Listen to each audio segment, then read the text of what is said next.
여러분 안녕하십니까? 라디오 전망대의 송유라입니다.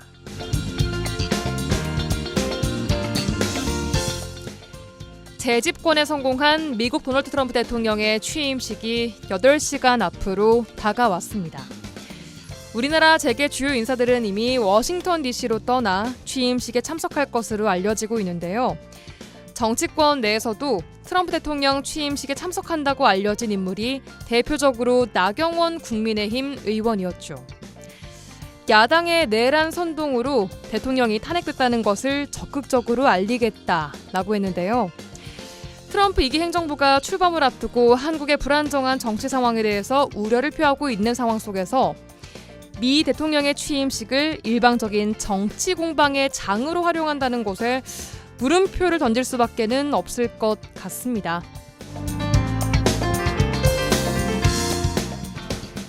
자, 어찌됐든 영하의 날씨가 이런 시도들을 얼려버렸습니다.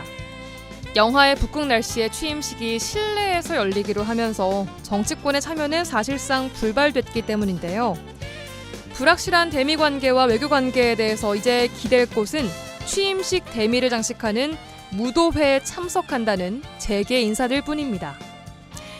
안개속처럼 앞이 보이지 않는 정치 상황에서 공식적인 대미 창구가 막혀있는 상황에서 민간 대미 창구라도 열어갈 수 있을지 기대를 걸어볼 수밖엔 없을 것 같습니다. 오늘 라디오 전망대가 준비한 내용입니다. 지역 소식들 뉴스 브리핑 통해 알아보고요. 펄어보러 한 주간 보정 소식까지 알아보겠습니다. 잠시 후에 뵙죠.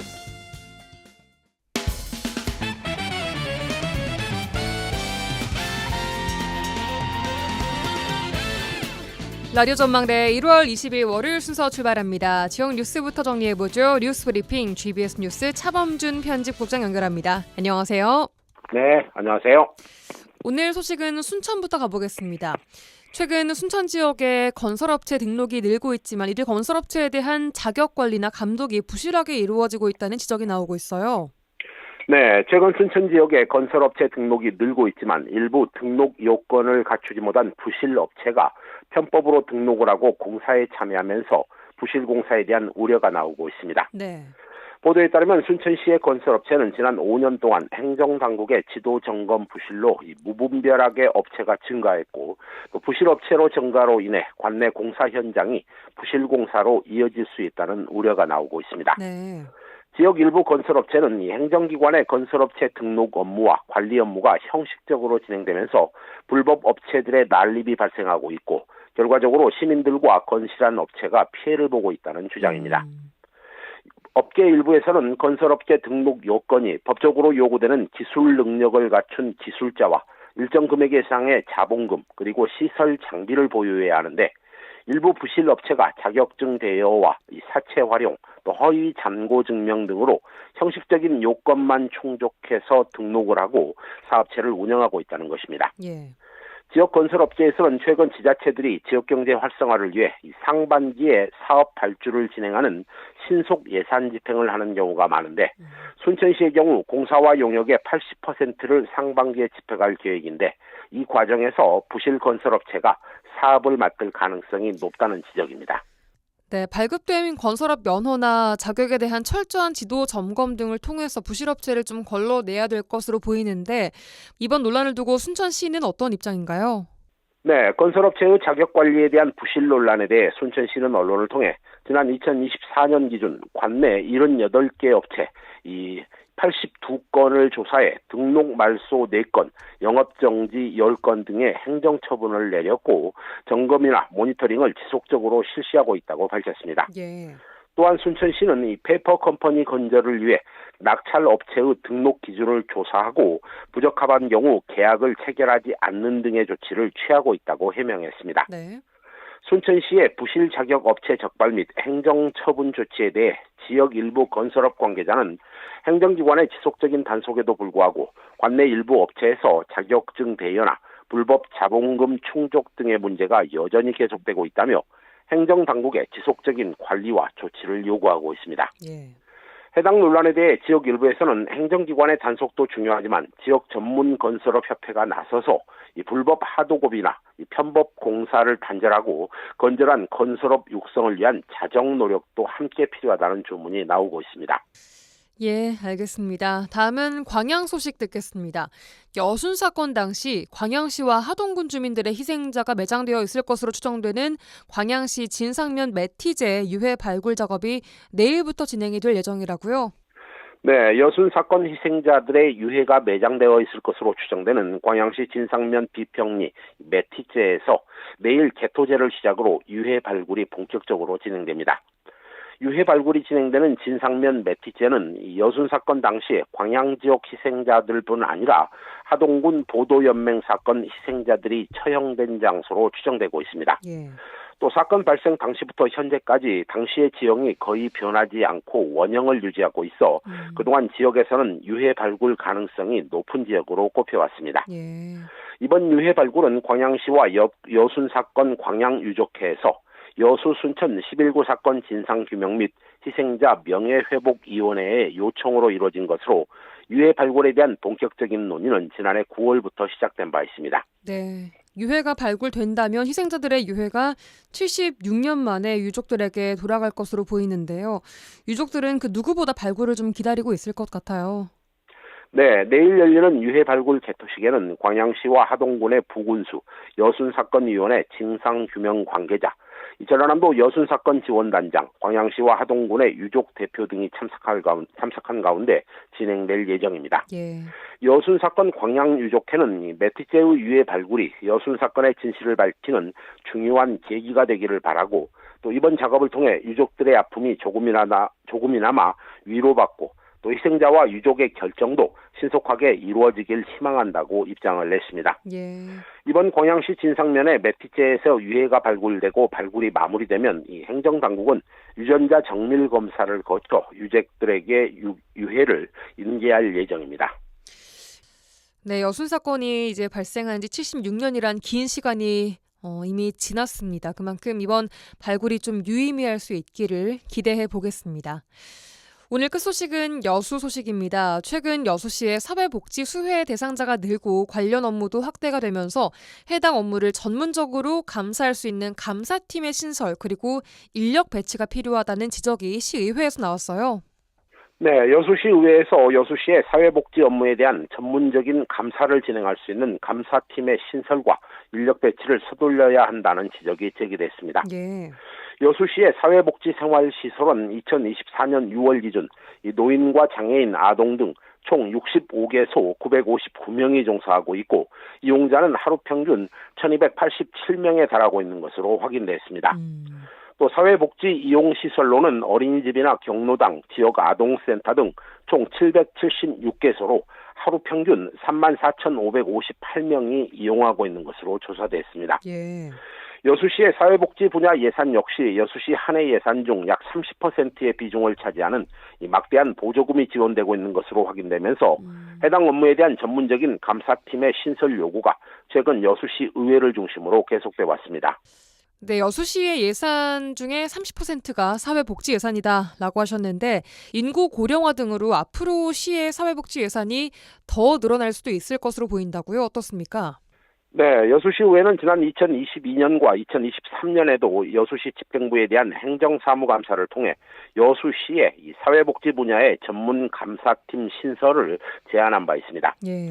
여수시는 시의회의 거듭된 이 감사팀 직제 신설 요구에 대해 최근 사회복지 관련 보조금 전반에 대한 전담 감사기구에 대한 조직 진단과 향후 감사 담당관 회계 감사팀의 인력 배치를 검토하겠다며 시의회의 요구를 수용하는 방향으로 입장을 선회했습니다. 예.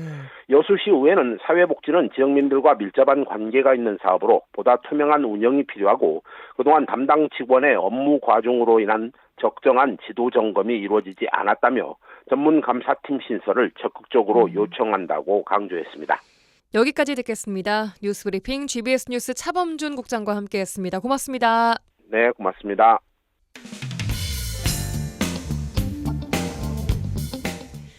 네, 한 주간 도정 소식 알아보는 시간입니다. 전라남도 대변인실 홍보지원 담당관 강성일 과장 연결돼 있습니다. 안녕하세요. 안녕하세요.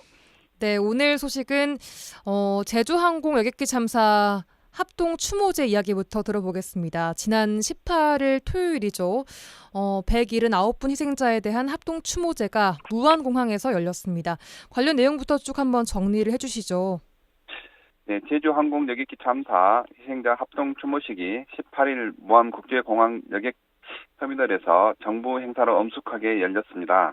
합동 추모식은 희생자 유가족과 국토교통부가 주최하고 전라남도와 강주시, 무안군이 주관하며 행정안전부와 보건복지부, 소방청, 경찰청, 국회 특위가 후원했습니다. 예. 행사에는 박안신 유가족 대표를 포함한 유가족 900여 명과 최상목 대통령 권한대행, 각 부처 장관, 우원식 국회의장과 국회의원, 김용록 전라남 도지사와 각 지자체장 등 2,500여 명이 참석했습니다. 네. 추모식은 추모 공연, 헌화 분향, 추모사, 기억의 시간, 추모곡 공연 순으로 진행됐는데요.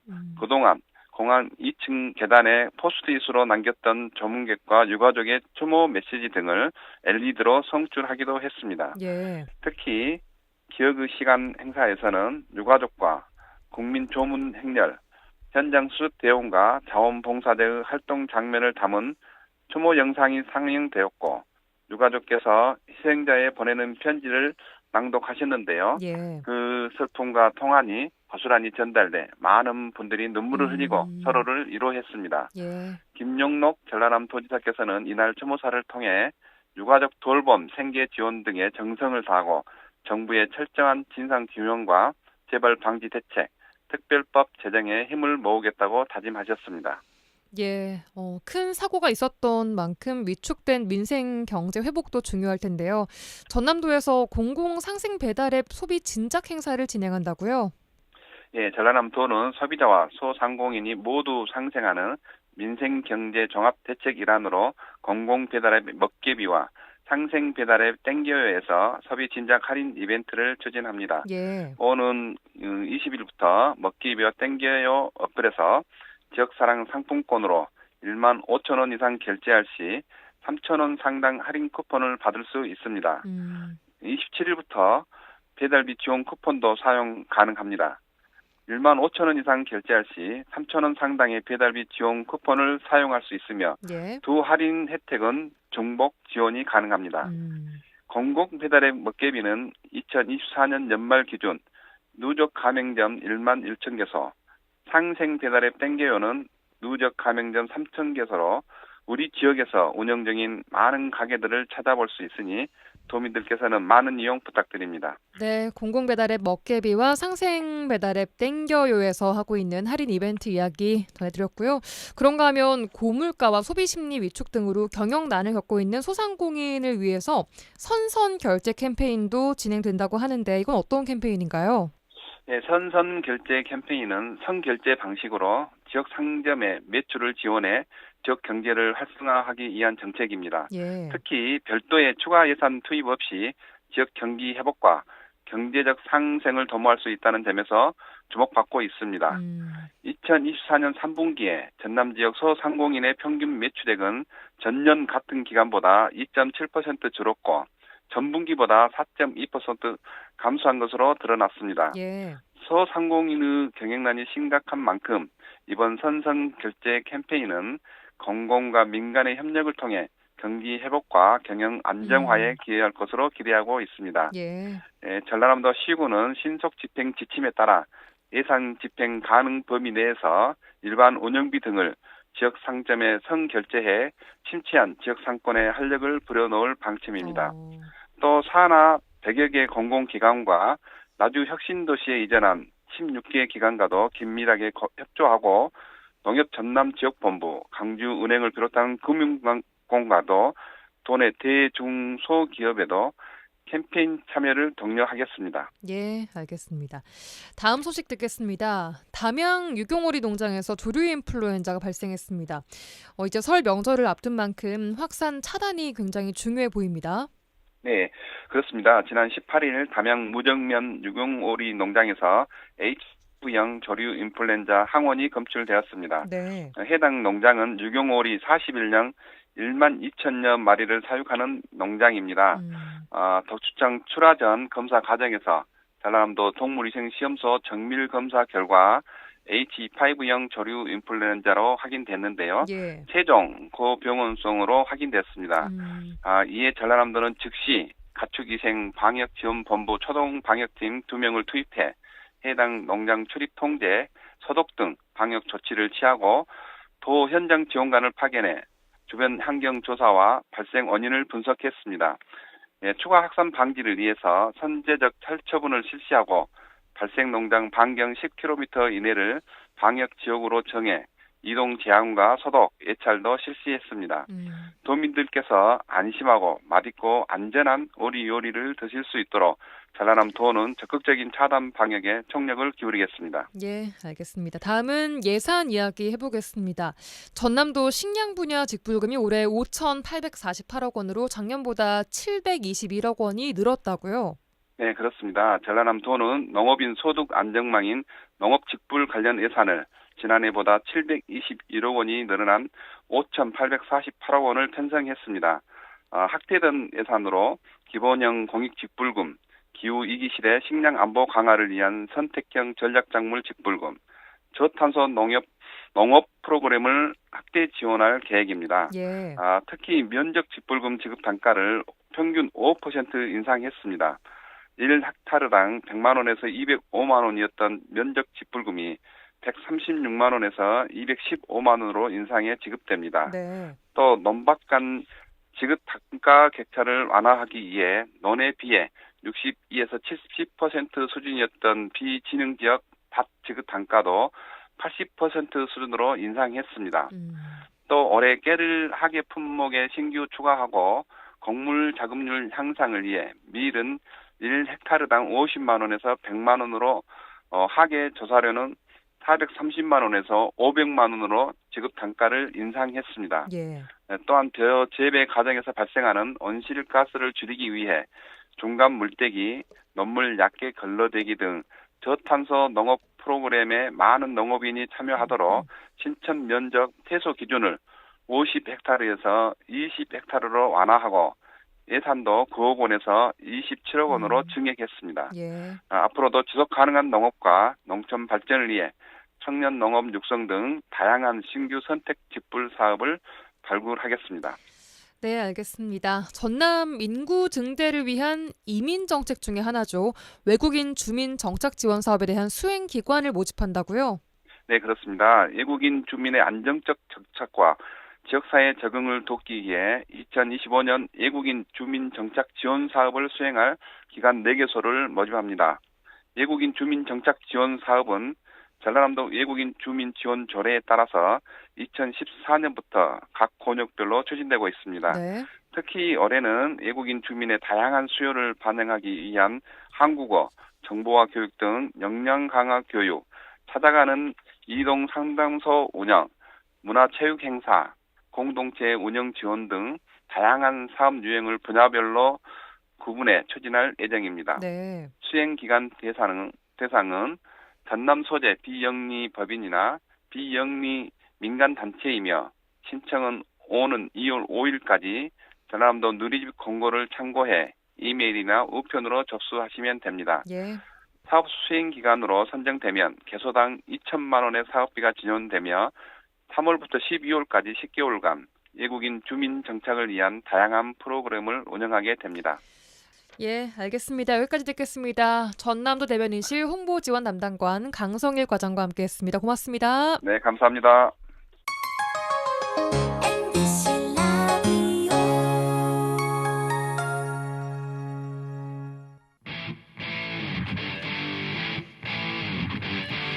한 시간만 투자하세요. 지역의 이야기를 모아 전해드립니다. 지역 시사는 역시 여수 MBC 송유라의 라디오 전망대. 라디오 전망대 본격 정치 시사 토크 털어보러 시작합니다. 더불어민주당 서동용 전 의원, 개혁신당 천하람 원내대표 두 분과 동시에 전화 연결합니다. 나와 계신가요? 반갑습니다. 서동용입니다. 네, 천하람입니다. 자, 본격 정치 토크 들어가 보도록 하겠습니다. 어제 새벽에 내란 혐의 피의자 윤석열 대통령에 대한 구속영장이 발부가 됐습니다. 영장 발부에 대해서 많은 사람들이 촉각을 곤두세웠었는데 두 분은 영장 발부 과정 어떻게 보셨습니까? 서 의원님부터 듣겠습니다.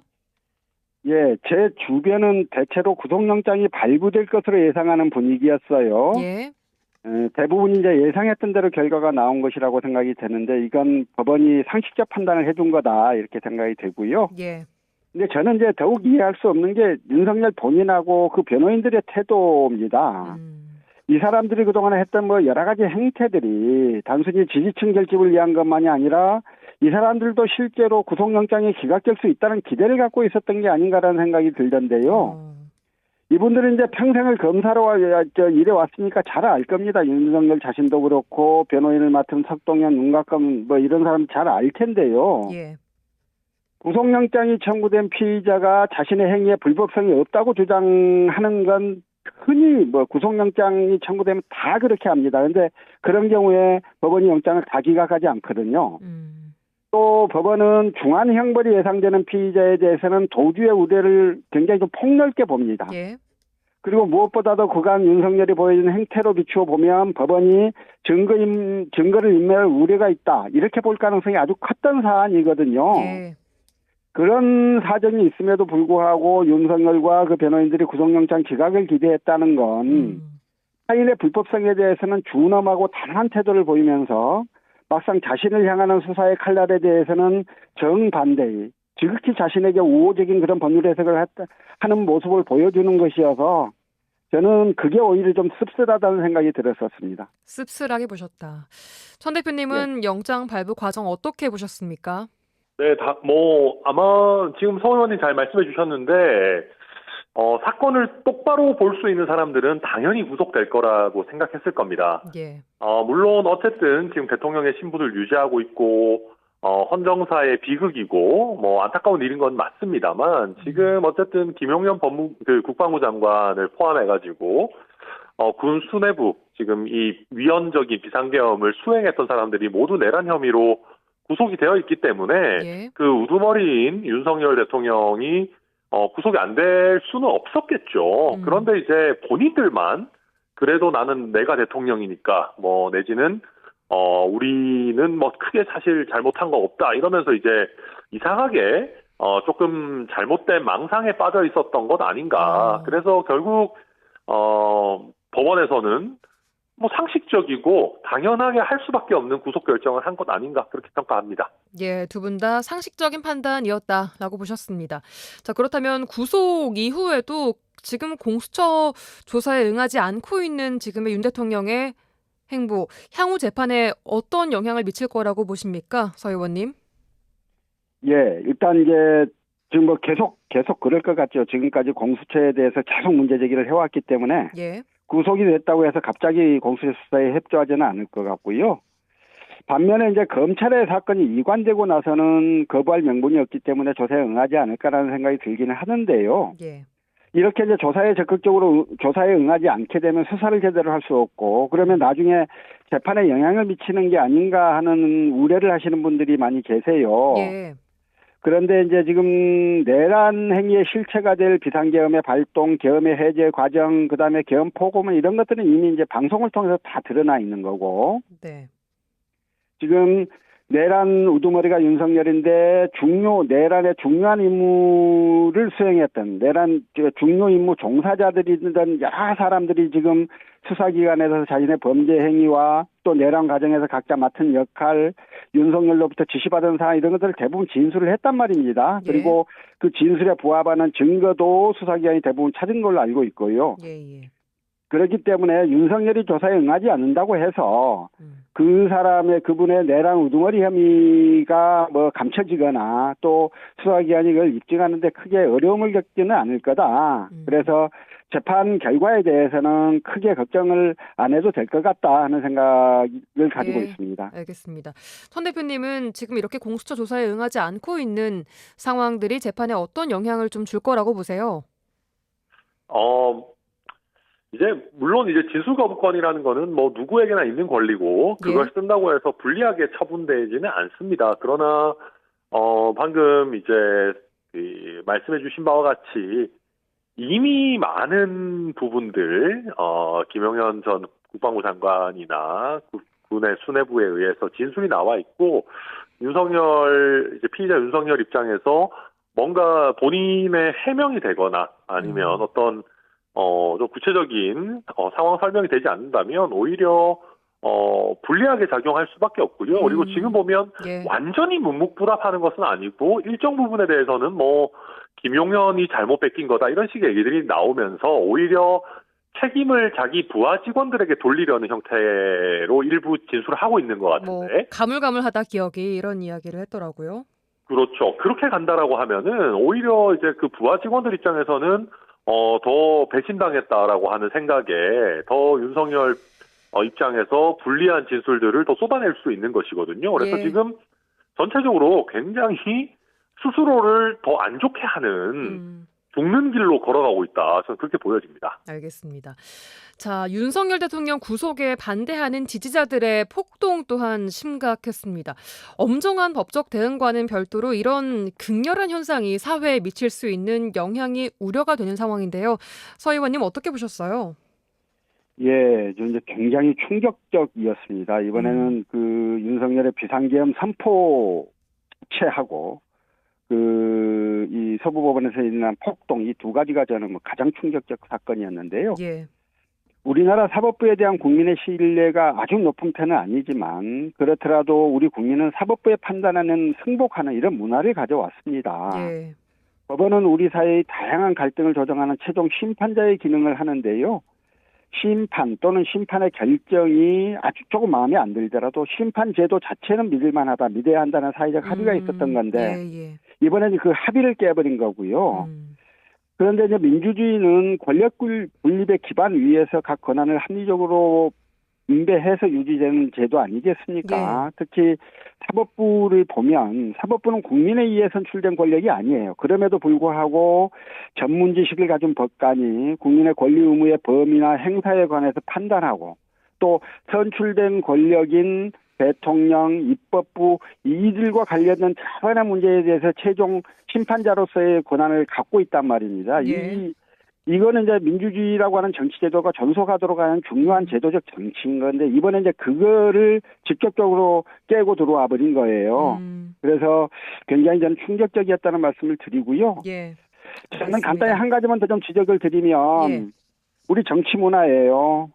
지금 정치가 소멸되면 그 자리에 폭력이 난무하게 돼 있습니다. 그동안 우리 정치권에는 언어적 심리적인 폭력, 혐오, 인권 침해적인 멸칭, 다양성을 무시하고 일사불란한 강압 뭐 이런 것들이 팽배해와 있단 말입니다. 이제 이런 것들이 지금 사람이 가지는 다양한 생각을 무시하고 지극히 단순한 한 가지 구호로 아군과 적군을 편가르고 상대를 적대와 악마화하는 이런 형태로 정치 문화가 형성되어 왔던 건데 이러한 정치 문화를 지금이라도 이제 우리 여야 정치권 모두 다 좀 심각성을 깨닫고 이 정치 문화를 바로잡기 위한 노력을 지금부터 해들어가지 않으면 앞으로 이번 서부법원 침탈과 같은 이러한 사태들은 더 발생할 수도 있겠다. 이런 생각이 좀 듭니다. 그러니까 근본적으로는 정치권의 극단적인 대치가 이런 상황을 좀 부추긴 것도 있다라는 말씀이신 건가요?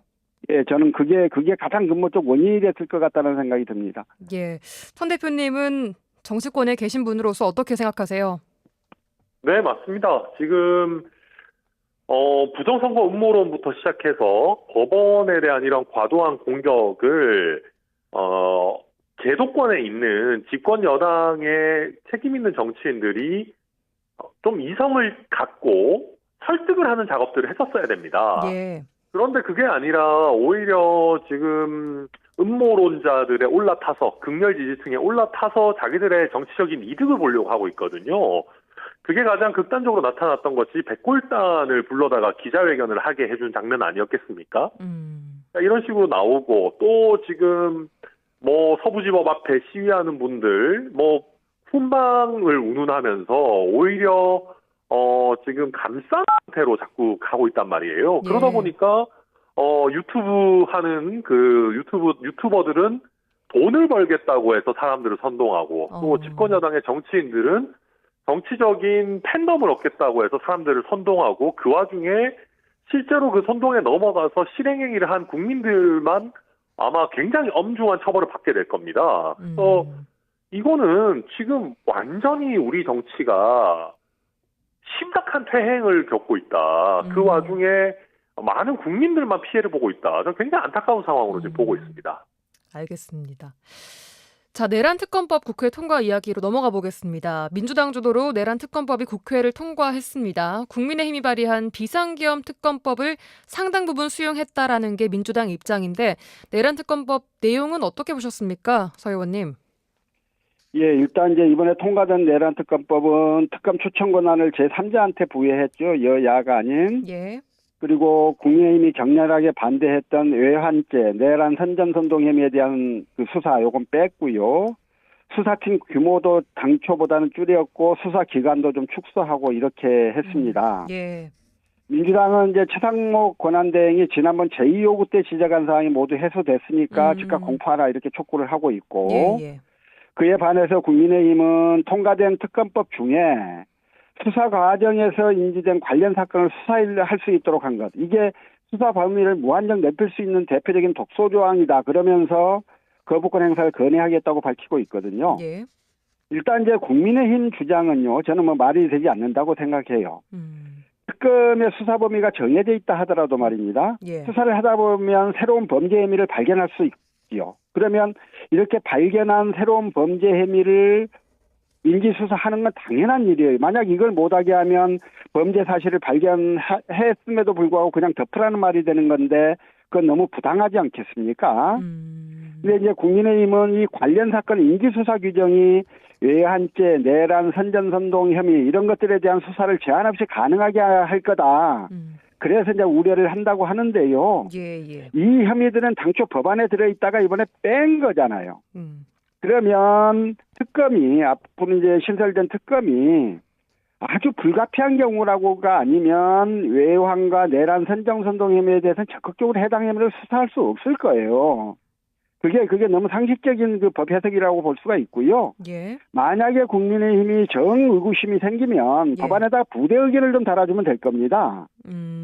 부대 의견이요? 예, 그 부분을 보고 그 외환이나 내란 선전선동 혐의에 대해서는 범죄 혐의가 그거를 발견하기 위해서 적극적 수사는 특검 수사를 자제하게 될 거예요. 그렇기 때문에 이번에 이제 국민의힘이 하는 이야기들은 좀 지나친 확대 해석이고 그저 특검법을 반대할 명분을 찾는 거에 불과하다. 저는 그렇게 생각합니다. 알겠습니다. 천 대표님께서는 국민의힘에서 지금 내란 특검법 필요 없다 이렇게 주장하고 있는 부분 또 일부 법조계에서도 중복 수사 등의 이유로 같은 의견이 나오고 있는데 어떻게 봐야 할까요?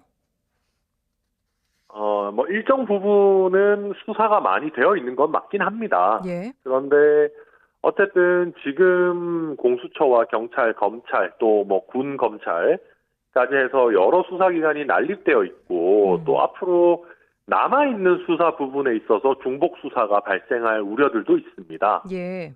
그렇기 때문에 지금 다소 늦은 감은 있습니다만은 예. 그래도 특검이 출발해서 워낙 이번에 이 사태 자체가 엄중하고 또 최선을 다해서 수사해야 되는 만큼 이제라도 조금 하나의 단일된 수사 주체가 수사를 할 수 있도록 하는 게 필요하다라고 생각을 하고요. 예. 지금 내란 특검법이 늦어졌기 때문에 필요가 없다. 이미 수사가 다 됐다라고 국민의힘이 얘기하지만 사실 지난번에 거부권 행사하고 또 내란 특검에 있어서 국민의힘이 조금 더 적극적인 자세를 보여주지 않았기 때문에 늦어진 것이거든요. 그래서 이제 와서 늦었기 때문에 필요가 없다라고 이야기하는 거는 저는 좀 안 맞는 것 아닌가. 그리고 말씀드렸듯이 아직도 조금은 정리되어야 할 부분들이 남아있다. 저는 그렇게 봅니다. 특검법 내용 자체는 사실은 국민의힘에서도 충분히 수용할 수 있을 만한 내용으로 이번에 정리가 그래도 나름대로 잘 됐다. 그렇게 평가합니다. 알겠습니다.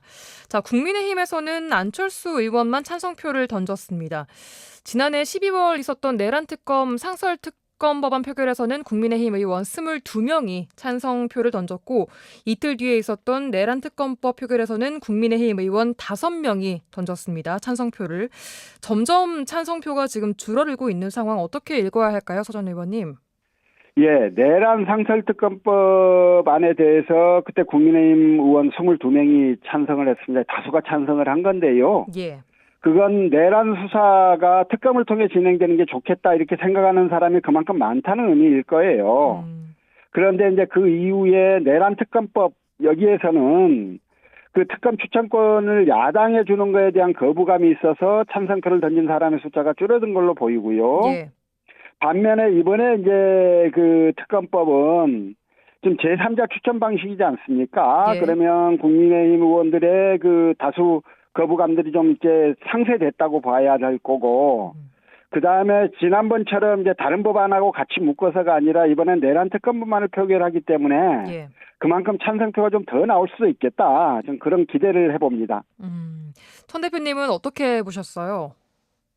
지금 그 여론조사 지표들을 보면서 국민의힘 의원들이 좀 잘못된 기대를 갖고 있는 것 같습니다. 정당 지지율 관련해서 여론조사 결과 말씀하시는 건가요? 네네. 그래서 지금 지지층이 결집하고 있고 지금 상황에서 굳이 더불어민주당의 요구, 야당의 요구대로 끌려갈 필요가 없다라는 생각을 오히려 더 많이들 하고 있는 것이 아닌가 해서 굉장히 염려가 되고요. 특히 예. 위헌적 비상계엄이라는 내란이라고 하는 사태를 일으켰기 때문에 예. 본인들이 책임을 지는 것이 명확함에도 불구하고 예. 왜 이재명 대표는 책임을 지거나 신속한 구속이 되지 않는데 우리 진영만 수사를 받느냐라고 하는 논리를 앞세워서 지금 오히려 결집을 시도하고 있는 그런 국면이 아닌가 저는 매우 염려스럽습니다. 염려스러운 상황이다. 네. 자, 어쨌든 일단 민주당 주도로 내란 특검법이 통과를 했고 최상목 대통령 권한대행이 이번에 거부권을 행사할지 법안을 공포할지 결정이 남아 있습니다. 어떻게 할 거라고 보세요, 천 대표님? 저는 이번에는 공표할 수도 있다고 생각합니다. 왜냐하면 네. 지금 국민의힘의 논리를 쭉 따라가더라도 이미 대통령에 대한 구속까지 됐기 때문에 예. 본질적인 꼭 필수적인 수사는 이미 이루어졌다라고 봐야 됩니다. 네. 그래서 여기서 특검에 대해서 또 한 번 거부권을 행사할 실익이 그렇게 크지 않아서 최상목 권한대행 이번에는 공표할 수도 있다고 보여지고요. 다만 국민의힘에서 합의가 없었다라는 걸 이유로 극렬 저항을 한다면은 최상목 권한대행의 지금까지 행태로 봤을 때는 거부권 행사를 할 가능성도 있다. 네, 뭐 결과적으로는 뭐 어떻게 할지 알 수는 없지만 예상 합의 보면은 그래도 국민의힘도 그렇고 최상목 권한대행도 그렇고 내란특검법을 이번에도 거부해야 될 필요성 자체는 기존보다는 낮아진 상태다. 저는 그렇게 해석합니다. 알겠습니다. 서 의원님께서는 이번에 대통령 권한대행께서 거부권을 행사할 거라고 보시나요? 예, 저도 잘 예측은 안 되는데요. 저는 뭐 즉각 공포해야 한다라고 하는 당위를 좀 말씀드리고 싶어요. 예.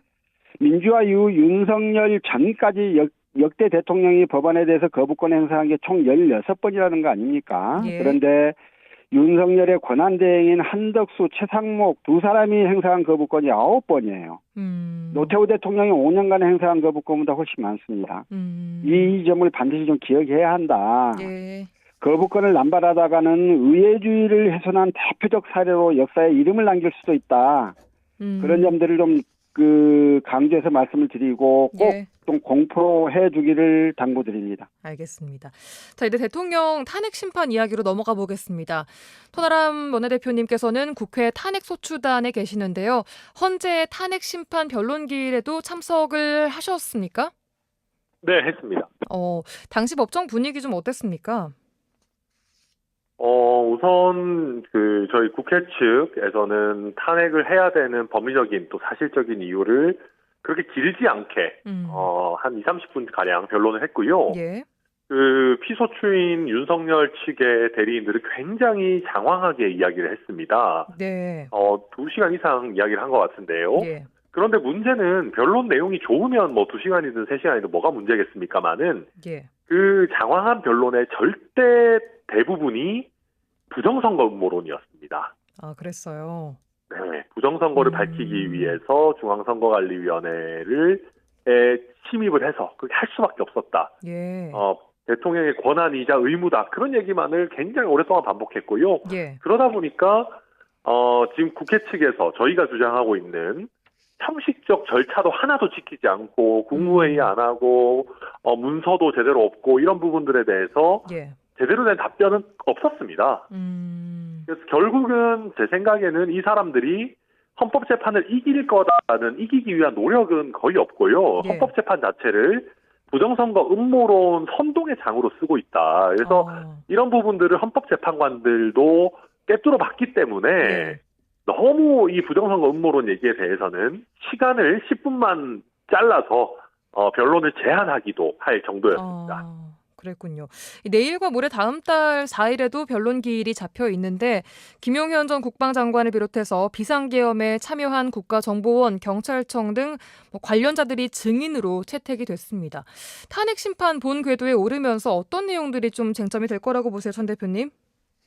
네, 결국 포고령의 작성 주체 그리고 국회에 병력을 파견할 때의 의도, 또 중앙선거관리위원회에 병력을 파견할 때의 의도 같은 부분들이 굉장히 쟁점이 될 것이고요. 예. 그 외에도 말씀드렸듯이 왜 비상계엄의 절차를 지키지 않았는지 그리고 비상계엄의 요건이라고 할 수 있을 만한 비상 상황이라는 것은 그럼 과연 무엇이라고 판단했는지 발포 명령이나 아니면 물리력 행사 명령은 누가 내렸고 실제 어떤 식으로 집행이 됐는지 같은 부분들이 앞으로 계속해서 쟁점이 될 걸로 보여집니다. 예, 알겠습니다. 서 전 의원님께서는 지금 탄핵 심판 과정들 쭉 어떻게 보고 계세요? 예, 저희도 이제 재판 변론이 진행되면 이제 유튜브 등을 통해서 대부분 보고 있습니다. 예. 근데 이 과정 자체가 워낙에 말이 안 되고 국민의 상식에 전혀 부합하지 않은 비상계엄의 선포였고 그래서 저 사람들이 할 말은 없겠다라는 생각은 분명히 있었지만 또 워낙 검사 또 판사 고위직을 지냈던 사람들을 변호인으로 막 여러 사람이 참여하길래 뭐 좀 쟁점이 있나 하고 봤더니 뭐 아무것도 없어요. 그러니까 굉장히 저희가 봐도 너무 허접하고 이상한 이야기들만 계속 좀 하고 있어서 예. 오히려 그렇게 그 고위직 법관을 지냈던 고위직 검사를 지냈던 사람들에 대한 국민의 어떤 신뢰만 확 좀 무너뜨리는 게 아닌가 싶고요. 예. 예, 어쨌든 전체적인 과정상 원래 비상계엄 자체가 아주 이제 말이 되지 않고 잘못된 행태이기 때문에 그 부분을 방어할 방법은 없을 거라고 생각이 되고요. 예. 우리 국민들이 기대했던 결과가 차분차분 과정들을 거쳐서 잘 내려질 것으로 그렇게 기대하고 있습니다. 알겠습니다. 자, 마지막으로 지역 이슈 하나 보겠습니다. 최근 보건복지부 전체회의에서 조규홍 보건복지부 장관이 전남 국립의대 신설에 대해서 2026학년도 정원 결정을 적극 검토하겠다라고 했습니다. 하지만 의료계는 최근 정부가 의대 증원을 원점에서 재검토하겠다 이렇게 밝힌 시점에서 의대 신설을 좀 받아들이지 못하겠다 이렇게 의료계와 맞서고 있는 상황인데요. 지금 상황에 대해서 어떻게 좀 판단하고 계세요, 천 대표님? 네, 기본적으로 지금 보건복지부에서도 우리 순천대학교와 목포대학교가 통합까지 하면서 전라남도에 아직까지 없었던 우리 의과대학을 신설하는 거에 있어서 필요성을 공감한 거는 뭐 굉장히 긍정적인 신호라고 생각합니다. 예. 그런데 이제 의료계나 뭐 또 이런 부분들에 있어서 반대하는 입장에서는 결국은 지속 가능한가, 운영이 충실하게 될 수 있느냐라고 하는 부분들에 대해서 계속해서 문제 제기를 할 것이기 때문에 이런 부분들은 우리 통합 대학에서 잘 준비해야 될 것으로 보이고요. 그런 준비 작업들만 잘 된다면은 지금 의료대란 사태가 이렇게 돼서 조금 어수선한 상황이긴 합니다만은 그래도 결론적으로는 조금 더 잘 설립되는 방향으로 갈 수 있지 않겠는가 기대하고 있습니다. 예. 서 전 의원님께서는 어떤 말씀 주시고 싶으세요? 예, 이번 이제 조규홍 복지부 장관이 국회에서 한 발언은 우리에게는 상당히 희망적 발언이긴 했지요. 그러나 얼마 전 최상목 대행이 의료계가 대화에 참여한다면 2026년 의대 정원을 원점에서 재검토할 수 있다 이런 입장을 한번 낸 적이 있기 때문에요. 그런 최상목 대행의 발언하고 이번 조규홍 장관의 발언은 우리 전남권 국립의대 신설과 관련해서는 사실 좀 배치되는 말일 수 있는 거거든요. 그러니까요. 근데 이제 어쨌든 이에 대해서 지금 그 장관의 발언에 대해서 의료계가 즉각 그리고 강력한 반발을 좀 하고 나서고 있고요. 그래서 이제 이 문제는 지난 2년 가까이 끌고 있는 의정 갈등과 관련된 문제 아니겠어요. 예. 이걸 복지부 장관의 혼자의 결단이나 당이론으로서 이 문제를 해결하기는 쉽지 않을 수 있겠다는 생각은 있고요. 예. 그래서 이제 전라남도는 정부가 조금 더 적극적으로 전남고 의대 신설, 그다음에 의대 정원 문제에 대해서 나설 수 있도록 더 설득하고 노력을 해야 될 건데, 우리는 이제 조금 더 진중하게 이 문제를 좀 보면 좋겠다. 만약에 이번에 그 조경 장관이 했던 그 약속이 지켜진다면 이제 3월에 있을 2026년 정원 배정에 그 반영이 될 거고요. 만약에 그렇지 않으면 이제 또 조기 대선이 예측돼 있는 상황에서 저희가 정권 바꿔서 또 할 수도 있는 문제니까요. 예. 어쨌든 각 그 목포대, 순천대 모두 진중하게 잘 준비하고 빠짐없이 준비하시되 우리는 너무 일희일비하지 않고 이 문제를 좀 차분하게 지켜봐가면서 풀어갔으면 좋겠다 싶습니다. 예, 여기까지 듣겠습니다. 더불어민주당 서동용 전 의원, 개혁신당 천하람 원내대표 두 분과 함께했습니다. 고맙습니다. 고맙습니다. 네, 감사합니다. 라디오 전망대가 1월 20일 월요일에 준비한 내용은 여기까지입니다. 주변에 독감 환자가 계속해서 늘고 있는데요. 전남도에서는 15일부터 설 명절이 끝나는 30일까지 마스크 착용 캠페인을 진행하고 있습니다. 대중교통, 다중이용시설, 병원 등을 가실 때는 필수로 마스크를 착용하시기 바랍니다. 저는 내일 돌아오겠습니다. 구성 이선화, 연출 송유라였습니다. 고맙습니다.